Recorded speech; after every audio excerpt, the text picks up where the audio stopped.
Hi, y'all. You know what time it is. Woo! Get into it! Get into it! Yes! Hi, lovelies. We are back. We are back with Storytime with Chris. And no, you do not have to watch these videos when they go live. You're more than welcome to watch them in your nap time, downtime, max relax, chillaxing time, study time, break time, in between time, mean time, scheme time, CP time, for those who know, and any time that you want to listen to a highly animated voice bring you wonderful stories of fantasy, magic, science fiction, adventure, and many, many more in between. Hi, y'all. And I'm wearing a new ribbon today, and I dedicate it to my mom's mother because green was one of her favorite colors. And it's actually, specifically Sherwood green is my fourth favorite color of all time. For me, it's going to be orange, red, yellow, green, brown, gray, and black. Probably with the exception of sky blue, but only in certain outfits. Blue is one of my least favorite colors. I just don't look good in blue. That's just me personally. Anyway, you did not come to hear me blather. You came to hear a story. And we are back with the journey of Prince Jin, and he just got mugged. Kids, if you're not aware of what that term means, it means when somebody basically tries to steal from you with threat of force. So it could be a knife, it could be a gun, or they could cause physical harm with their fists, depending if they, use fisticuffs. But don't get mugged. Just walk away or defend yourself in the safest way possible, or find a police officer or somebody of authority who can defend you. But we're going to find out what happens to Natha Yellowscarf, who's the leader of the band of the Yellow Scarves, which is a very interesting point because we've talked about The Romance of the Three Kingdoms, which is an incredibly famous Chinese novel. Also, if you hear some noise in the background, that is just a very dear friend moving about and being magical as always. And that's not me being sarcastic, that's me being truthful. But we've talked about the Romance of the Three Kingdoms, and there's a particular faction that is very similar to this bandit group that's being introduced in this book. And it was called, oh gosh, come on, what were they called? There was the Kingdom of Wu, the Kingdom of Wei, the Kingdom of Shu. And those three, the Kingdom of Shu was led by Liu Bei, who his right-hand advisor was Zhuge Liang, who was an incredible strategist. And then the Kingdom of Wu was ruled over by Sun Zun and his many, many children. He was, actually, there's a whole book that he created called The Art of War, and it's an incredible text. We probably won't read it here for story time because it's a bit more wordy than most. Then there's the Kingdom of Wei, which is ruled by Lord Cao Cao, who is an incredible dictator, has many children, and just was not genuinely a nice person. But there was a faction called the Yellow Turban Army, or the... I'm going to kick myself when I figure out the name. But there's specifically a separate religious faction of Chinese citizens back in ancient times that went against these three major kingdoms. They were a small faction that were going through all these small provinces and taking over. And they had this very fanatical leader. And when I figure it out, I'm going to post it on Facebook. Trust me. Romance of the Three Kingdoms is an incredible text, but it's very long. So until I find an abbreviated version, we probably will not get a chance to read it for story time. At least not for the kids. Probably for when I launch Midnight Storytime, which is going to be an adult version of Storytime for everyone else. But let's go ahead and begin. Chapter 8. The Tale of the Thirsty Sword. The bandit Natha Yellowscarf had once been a peasant with a small farm of his own. Bad times fell upon him and he borrowed money from a more prosperous neighbor. This man, however, secretly coveted the land and wanted to add it to his holdings. And so when the time came to repay, he falsified accounts to make the debt appear triple the sum. Natha pleaded his case in the law court, but the magistrate had been bribed to judge against him. Stripped of house, land, and livestock and left with little more than the shirt on his back, Natha turned to banditry. Others who had suffered like injustices came soon to join him. From then on, great landowners, high officials, and traveling merchants trembled when the Yellow Scarves, as they called themselves, prowled the countryside. Ruthless though they were, They often shared their plunder with the needy. As a result, the yellow scarves were coming to be admired by the poor while feared by the rich. Now, taking robe, sword, and horses from the travelers in the cave, the yellow scarves galloped off in haste, for the men of Quanzhou, regrouping after the earlier skirmish, were still on their heels. Natha intended leading his men into hiding, but a scheme took shape in his mind. He ordered a halt. Leaving his companions to divide the loot, he went off to ponder his idea. Natha sat down on a boulder, chewing over questions about his plan. He drew the sword and toyed with it. The hilt fit his hand as if it were made for it. The keen edge shimmered. "Fine prize, better than I thought," he said. He stood and made a few passes in the air, his eye lit on a young pine tree. Thinking to test the blade against it, he swung the sword lightly and easily. It cut through the trunk so swiftly and cleanly that the tree remained standing. Natha stared, hardly believing what he had done. Their nest disturbed, hornets swarmed out. Natha waved the sword to fend them off. In a twinkling, the blade sliced them to bits. One angry insect flew at him. The blade seemed to leap instantly and cut it in two. "This sword grows interesting," Natha said. He laughed and brandished the weapon. "I think we'll get on well together." He rejoined his companions, found him grumbling and scowling. One, a narrow-faced, hard-mouthed fellow called Feng, had decked himself out in Prince Jen's robe. "We've been well tricked," Feng called out, handing Natha a document that had been tucked away in the garment. "The young fop told the truth."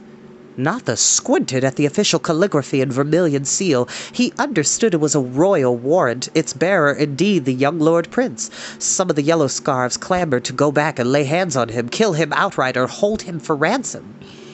"Be silent, all of you," burst out Natha, swallowing his anger at being duped. "Go after him? He's long gone by now. Kill him? No, let him slink home with his tail between his legs. He can tell King Tia that here in these mountains I'm a ruler better than he ever could be. Ransom? What I took is worth as much as any ransom." Natha tore the warrant to bits and threw the shreds to the ground. He strode some dozen paces away and ordered Feng to shoot an arrow at him. "Let it fly as far and near as me as you can. Mind your aim," Natha said. "Nick me and you'll get a nick from this blade." Feng, puzzled, did as Natha bade him. He drew his bow and sent a shaft hissing toward his chief. In a thrice, Natha swung up the sword and with a quick stroke cut the arrow in two as it sped by him. He did likewise two more shafts aimed still closer. Now confident, he commanded Feng to loose a third arrow straight at his breast. This as well Natha cut to bits with a strong single stroke before the arrow came near its mark. The yellow scarves gaped in wonder, the astonished Feng shaking his head, speaking up to Natha. "Oh, goodness, sorry, I had a message." Ooh. "What's the trick? How's it done?" Feng reached out. "Give it here. Let me try." Natha struck Feng's hand away. "Paws off. All of you. This is mine, no others." He then called his followers around him and told them his plan, for the sword had given him a resource better than he could have devised. Natha had first intended to make a hasty raid on Quanzhou before the village men returned. Now a bolder thought had come to him. The sword seemed to have filled him with such strength and determination that he knew he could not fail. So instead of eluding the villagers, Natha and his companions turned and sought them out, soon coming upon them in a clearing where they had stopped to rest. The villagers sprang up and would have beset the yellow scarves, but Natha strode to face them, holding aloft the sword and demanding for them to hear him. His tone and bearing stopped them in their tracks. His voice rang as he addressed them, calling them brothers, reminding them that they never suffered at his hands and many had benefited.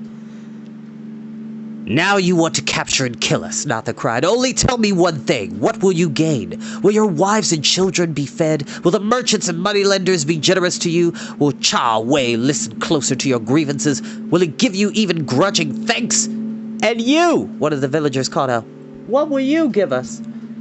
Natha would have been a commanding figure in any circumstances, but now, sword flashing and his words stirring the villagers' hearts, he seemed to stand even taller. His eyes blazed, his voice thundered. "What will I give you? Why, brothers, no less than what you deserve. I'll give you Quanzhou." The villagers roared agreement, shouted allegiance to Natha when they heard what else he promised, and so joining forces, the yellow scarves and their would-be captors galloped back to the village. Hold on one second, y'all. Oh, goodness. I had to take a call real quick and make sure it wasn't something important. But we're back.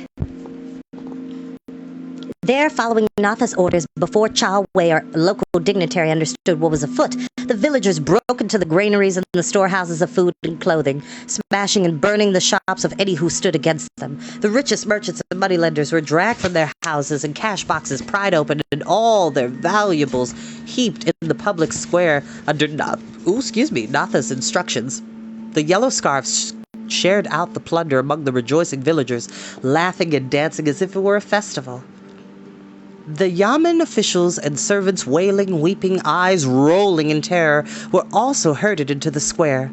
Natha strode back and forth, spitting curses at them for their greed and dishonesty, arrogance and laziness. He declared himself chief of Quanzhou and demanded their sworn obedience. If any hesitated for so much as a moment, he turned them over to the rough justice of the crowd. Those who vowed to serve faithfully and dutifully were set free. 2 men remained. Official of the third rank Cha Wei, blubbering and kowtowing, and a spice merchant begging for his life, moaning louder than Cha Wei. "Look at me," Natha shouted. "Do you know who I am?" The 2 stared at him. Their pleading words shriveled in their throats. They could only nod, for indeed Cha Wei was the magistrate who had connived against Natha. The other was the man who had cheated Natha out of his landholdings and profited from them, had set himself up and made a fortune as a spice merchant. Natha smiled. "I will be merciful." With one blow of the sword, he struck off their heads.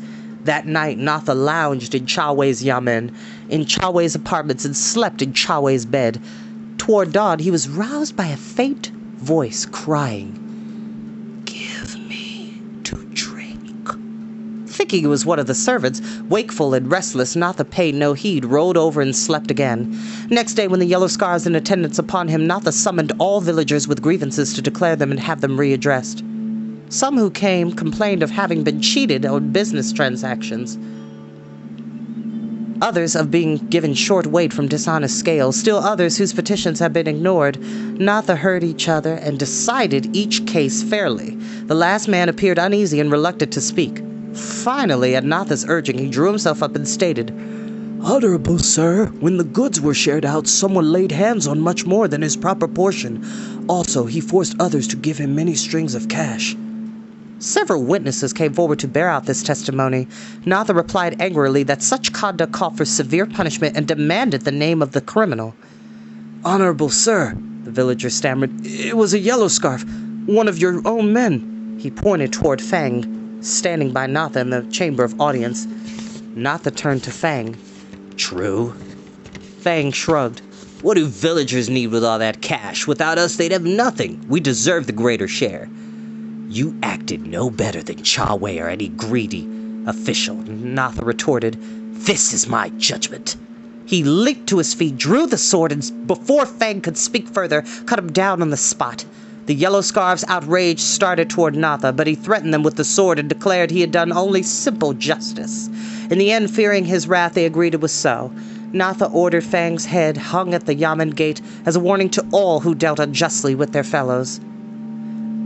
Again that night, Natha was awakened by the same voice crying, "Give me to drink." Natha sprang up. The voice seemed to be in the chamber. He lit a lamp and, suspecting some treachery, peered into every corner and cabinet. The voice called out once more. Natha stopped short. He turned his gaze upon the sword, for the words had come from it. Frightened at first, Natha had raised a hand to ward off any ghost or demon, but the sword whispered and murmured so cajolingly, with such plaintive insistence, that his fear quickly vanished. He sat down on the bed and the sword across his knees. "What are you?" he asked in wonder. "Why do you speak? What do you want of me?" The sword only replied, "Give me to drink." Natha questioned it no further. He felt sure now that some marvelous thing had come into his hands. "And why?" he asked himself. "Clearly because I alone deserve to wield it." Natha said nothing of this to any of his companions. In the days that followed, however, he kept himself a little apart from them, the sword ever at hand. The yellow scarves, wondering about his behavior, had dared not question him for the forbidding look on Natha's face had warned them off. Nevertheless, Natha governed more justly than Cha Wei or any official had. At this time, word reached Natha that the prefect of the district, learning of the happenings in Quanzhou, had set a strong force of warriors to recapture the village. That night, Natha pondered what best to do, and if he should withdraw or lead his yellow scarves to a safe hiding place in the uplands. Deep in thought, turning questions over in his mind, Natha was roused by the insistent voice. "Give me to drink." "Yes," cried Natha, "so I will." Next day, Natha ordered his yellow scarves and all the men he could muster out of Kwanzu. Instead of retreating at the reproach of the warriors, Natha struck first. He himself galloped foremost into the fray and laid about him ferociously with the sword, cutting down so many of his opponents that the rest in terror and despair flung away their weapons and surrendered to him. As he had done before with the villagers, Natha offered to spare their lives if they would swear allegiance to him. This they gladly did, and Natha led them all triumphantly to Kwanzu. But now with such a number of new followers, Natha was hard-pressed for provisions to feed them. Though he required the villagers to give him much of their own small stores of food, it was not enough. Villagers and warriors alike grew hungry and restless, and some began muttering doubts about Natha's wisdom. "Give me to drink," the sword whispered, and Natha called a party of warriors to him and led them into the countryside, demanding victuals from the peasant farmers and tribute from the smallest hamlets. Where Natha once shared his takings, he demanded those folks to empty most of their larders. Some did so, but many refused. From then, Natha carried off all they had, burned their farmhouses as an example to the others, and if they raised hand or voice against him, he slew them. Excuse me. The poorest found their only hope in joining his growing forces, but this in turn obliged him to plunder still farther afield. Always the sword murmured, "Give me to drink." The provisional governor, alarmed to learn that Natha Yellowscarf had come to hold sway over much of the region, determined to settle the matter once and for all. He ordered every warrior at his disposal to advance on Kwanzu, crush this challenge to his authority, and take Natha dead or alive. Reports of the heavily armed force soon came to Natha. For the first time, his resolution faltered. He knew his followers were greatly outnumbered. He doubted that even he could convince such an army to join him. Prudence dictated retreat. About to give that order, he heard the voice of the sword. "Give me to drink." And so once more he led out his men. They fell upon the governor's warriors as Natha plunged into the thick of the fight like a maddened tiger. Those who saw him that day believed he had grown gigantic in stature, and his horse had become a dragon. Foam flecked Natha's lips. His frenzied roars drowned out the din of battle as the sword flashed in lightning bolts, hewing and slashing, cutting down all before him, pursuing and killing even those who fled in terror. Before the day was out, the provincial troops broke in panic and scattered, leaving their dead and wounded behind them. Natha, spattered with the blood of his enemies, galloped to the crest of a little hill, where he threw back his head and laughed in jubilation at the sight of the shattered army. "Who can stand against me?" he cried. He started to signal a return to Kwanzu, then halted and spat scornfully. "One wretched village," he said, "and a handful of miserable peasants. Is that to be my realm? Pitiful! Shall I choose it to be so small? Why not choose it to be great?"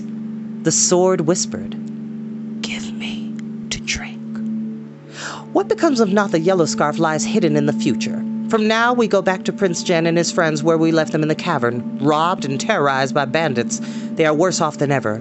What can they possibly do? That is told in the next chapter. And that is where we will end for today. I love you all very, very much. Thank you so much for joining me, and I'll see you all next time. Bye-bye.